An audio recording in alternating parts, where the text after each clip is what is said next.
Well, apart from the hostilities on the ground, there's also a media war too over Syria, fed by reports of bloodshed that are difficult to verify. Let's talk more about this now to Ali Hashim. He's a former Al Jazeera television correspondent joining us on the line live from Beirut.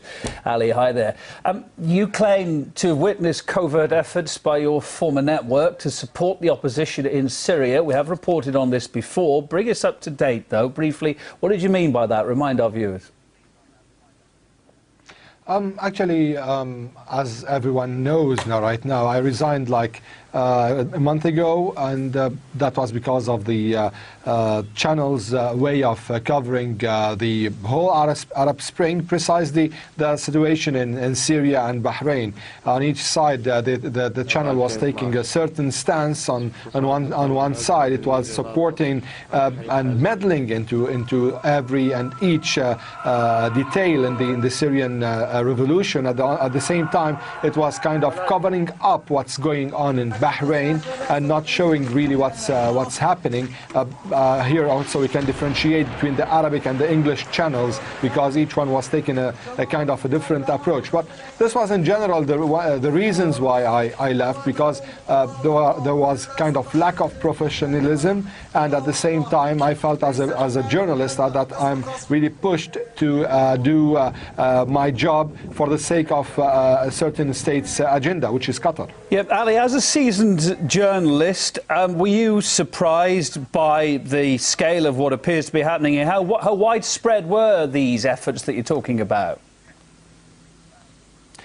Actually, I joined Al Jazeera by the beginning of 2011. The first thing I did was going to Libya and covering the revolution from the beginning.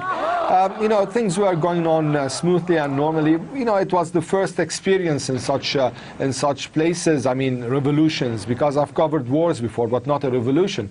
But you know, when we came back from Libya, and after all what we saw over there, it was, you know, covering the Syrian crisis, and here things started to be clearer and more, you know, blatant. So you know, we went to the borders between Lebanon and Syria, and it was normal that we should say what we are saying. Over there, it was obvious that there were militants entering from the Lebanese borders to Syria and clashing with the Syrian army that was actually away from the borders like 3 kilometers. At that time, we were able to spot these militants, and we took some footage of those people. And later on, the channel refused to air these pictures, and I was asked to forget about these militants, and I was asked to leave the whole area back to Beirut. And Ali, the channel was also, please correct me if I'm wrong, was also, I gather, helping the rebels, the opposition, get their message back to the station. How were they doing that? Actually, you know, there are several ways and means. By the way, everyone who has his own agenda have the right to do whatever he wants, as far as he's saying that he is serving a certain agenda. You're not going to say I'm a professional, I'm unbiased, impartial, for whatever objective, and at the same time you're serving an agenda. What happened that, you know, they were helping the rebels.